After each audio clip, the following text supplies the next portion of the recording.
2026 रसायन शास्त्र का 11वीं का पेपर 2 नंबर के प्रश्न जो कि 6 से लगाकर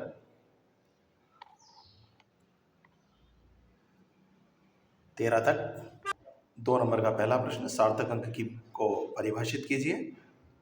तो सार्थक अंक की परिभाषा निकल के आती है, प्रायोगिक या परिकलित मानों में अनिश्चितता को सार्थक अंकों की संख्या के साथ एक अनिश्चित अंक मिलाकर व्यक्त किया जाता है। सार्थक अंक वे अर्थपूर्ण अंक होते हैं जो निश्चित रूप से ज्ञात हो। अनिश्चितता को व्यक्त करने के लिए पहले निश्चित अंक लिखे जाते हैं और निश्चित अंक को अंतिम अंक के रूप में लिखा जाता है। तो यह परिभाषा है। इसी का अथवा वाला प्रश्न, सीमांत अभिकर्मक को परिभाषित कीजिए। जो कि नाम से स्पष्ट किया गया है कि जब 2 अभिकर्मक भाग लेते हैं तो वह अभिकर्मक जो अभिक्रिया में पहले समाप्त हो जाता है और उसे सीमांत अभिकर्मक कहते हैं। प्रश्न क्रमांक 7, पाउली का अपवर्जन नियम। पाउली का अपवर्जन नियम, किसी परमाणु में उपस्थित 2 इलेक्ट्रॉनों की चारों क्वांटम संख्याएं एक समान नहीं हो सकती, और या फिर इसको इस प्रकार से भी कह सकते हैं कि केवल 2 इलेक्ट्रॉन एक कक्षक में रह सकते हैं। उन इलेक्ट्रॉनों के परिचक्रण विपरीत होने चाहिए। हुंड का नियम लिखिए। इसी में आगे दिया हुआ है कि एक ही उपकोष के कक्षकों में इलेक्ट्रॉनों का युग्मन तब तक नहीं होगा जब तक उस उपकोष के सभी कक्षकों में एक एक इलेक्ट्रॉन न आ जाए। विद्युत ऋणात्मकता को परिभाषित कीजिए। विद्युत ऋणात्मकता के परमाणु के रासायनिक यौगिक में सहसंयोजक आबंध के इलेक्ट्रॉन युग्म को अपनी ओर आकर्षित करने की योग्यता का गुणात्मक माप विद्युत ऋणात्मकता है। आयनन एंथैल्पी को परिभाषित कीजिए।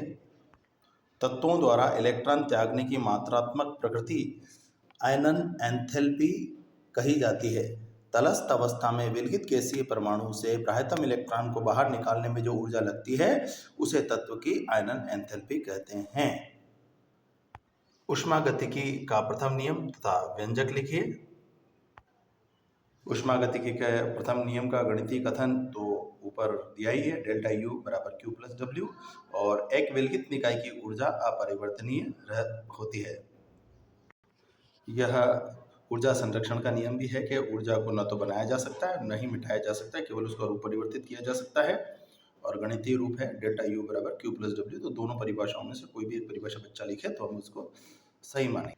अगला प्रश्न, ऊष्मागतिकी का तृतीय नियम का एक उदाहरण सहित लिखिए। इसकी परिभाषा ये रही कि किसी शुद्ध पदार्थ, क्रिस्टलीय पदार्थ का ताप जैसे जैसे परम शून्य की ओर बढ़ता है वैसे वैसे एंट्रॉपी भी शून्य की ओर बढ़ती है। इसे ऊष्मागतिकी का तीसरा नियम कहते हैं। एंट्रॉपी भी शून्य की ओर बढ़ती है, मतलब उसमें अव्यवस्था भी कम होती जाती है। ऊष्मागतिकी का तृतीय नियम। अब चूंकि एक उदाहरण भी पूछा है तो हम यूँ कह सकते हैं कि पानी जैसे जैसे बर्फ बनता है वैसे वैसे उसकी एंट्रॉपी घटती जाती है, मतलब उसमें अव्यवस्थाएं घटती जाती है। डैनियल सेल के लिए कैथोड तथा एनोड पर होने वाली रासायनिक अभिक्रिया का समीकरण लिखिए।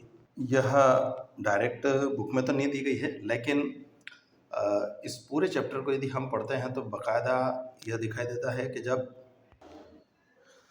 जब कॉपर सल्फेट के विलयन में हम जिंक को रखते हैं तो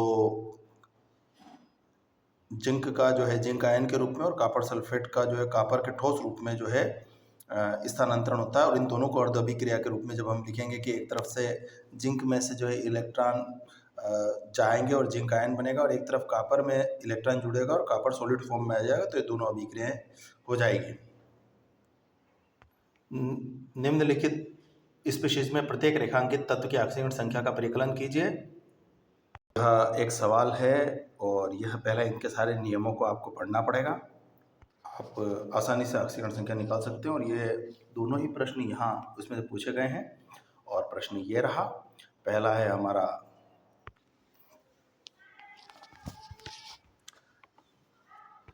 भाप आसवन करने पर एक कार्बनिक द्रव अपने क्वथनांक से निम्न ताप पर वाष्पीकृत हो जाता है, क्यों? कार्बनिक रसायन वाले चैप्टर से है यह प्रश्न। हालांकि इस प्रश्न को मैं भी टच नहीं कर पाया था, लेकिन क्यों के रूप में पूछा जा सकता है, यह सोचना भूल गया। तो ये आपकी बार क्यों में है, तो ऐसे और भी प्रश्न बने तो उन्हें देखिएगा। यह तकनीक उन पदार्थों के शोधन के लिए प्रयुक्त की जाती है जो भाप वाष्पशील हो परंतु जल में अमिश्रण हो। भाप आसवन में कार्बनिक द्रव को जब प्रवाहित किया जाता है तो उसका वायुमंडलीय दाब समान होने पर द्रव उबलने लगता है, और द्रव अपने क्वथनांक की अपेक्षा निम्न ताप पर वाष्पित हो जाता है। इस प्रकार जल तथा उसमें अविलेय पदार्थ का मिश्रण 373 केल्विन के पास उसे निम्न ताप पर ही उबल जाता है। प्राप्त होने वाले पदार्थ तथा जल के मिश्रण को पथकारी की सहायता से अलग कर लेते हैं। तो हम ये कह सकते हैं चूंकि दोनों के क्वथनांक में अंतर होता है तो निम्न ताप पर उबल जाता है और निम्न ताप पर उबलने के कारण हम उसको अलग कर सकते हैं। यह पाई निकाय से आबंधित होने पर एल्किल समूह इलेक्ट्रॉन दाता की तरह व्यवहार प्रदर्शित करता है। यह पुस्तक में एप्लीकेशन बेस्ड है। तीसरा हमारा प्रश्न 12, कैल्शियम कार्बाइड से एथेन बनाने की औद्योगिक विधि का रासायनिक समीकरण लिखिए। यह त्रिआबंध की संरचना है, एथेन की संरचना। इसमें कैल्शियम कार्बाइड से जो है औद्योगिक विधि का केवल रासायनिक समीकरण पूछा है। तो रासायनिक समीकरण के रूप में केवल हम इतना भी लिख दें, ये आखिरी वाला, तो भी काम चल जाएगा कि गर्म करके कैल्शियम कार्बाइड बनाया जाता है। चूना पत्थर से निम्नलिखित अभिक्रिया द्वारा बिना बुझा चूना प्राप्त होता है। तो calcium carbide CaCl2 plus 2H2O क्रिया कराएंगे तो कैल्शियम हाइड्रोक्साइड और हमारे को एथाइन प्राप्त होगा। चक्रीय बहुलीकरण द्वारा एथाइन से बेंजीन बनाने की विधि का रासायनिक समीकरण लिखिए। यह रहा चक्रीय बहुलीकरण। तो यह पूरा बताया गया है कि उसके जो ट्रिपल बॉन्ड है वह कार्बन कार्बन के बीच में एक बॉन्ड बना देते हैं, परिणाम स्वरूप बेंजीन बन जाता है। अगला प्रश्न, निम्नलिखित अणु में के मोलर द्रव्यमान का परिकलन कीजिए। पहला H2O। किसी पदार्थ के 1 मोल के ग्राम में व्यक्त द्रव्यमान को उसका मोलर द्रव्यमान भी कहते हैं। तो पहला हमारा 1 मोल H2O है। तो चूंकि 1 मोल है तो हम इसका 1 अणु मान सकते हैं। तो 1 अणु का आधार पर इसका आणविक द्रव्यमान भी निकाल सकते हैं। बड़ी आसान सी विधि है, सभी अपने बच्चों को सिखाते हैं और आपको जो इस साल तैयारी कर रहे हैं वो भी सीखें। तो पहले H2O का हो जाएगा 18.02, क्योंकि इसमें परमाणु द्रव्यमानों को जोड़ा जाता है और जितने परमाणु भाग ले रहे हैं उनको उसके साथ गुणांक किया जाता है। दूसरा है कार्बन डाइऑक्साइड।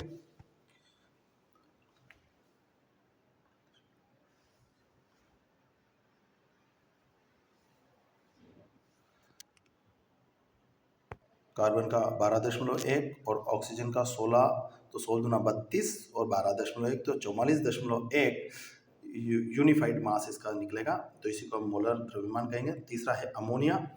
यहाँ पर भी नाइट्रोजन का है, सूत्र वही है, नाइट्रोजन का 14 और हाइड्रोजन का 1, तो 3 × 13 प्लस 14 = 17, तो इसका मोलर मास आएगा 17। अब सार्थक अंकों के नियम और परिभाषा हमने पढ़े थे, तो उससे ये अगला प्रश्न अथवा वाला, निम्नलिखित में सार्थक अंकों की संख्या बताइए। तो इसमें पहले में 2, दूसरे में 6 और तीसरे में 5। निम्नलिखित परमाणु क्रमांक वाले तत्वों का IUPAC नाम एवं प्रतीक लिखिए।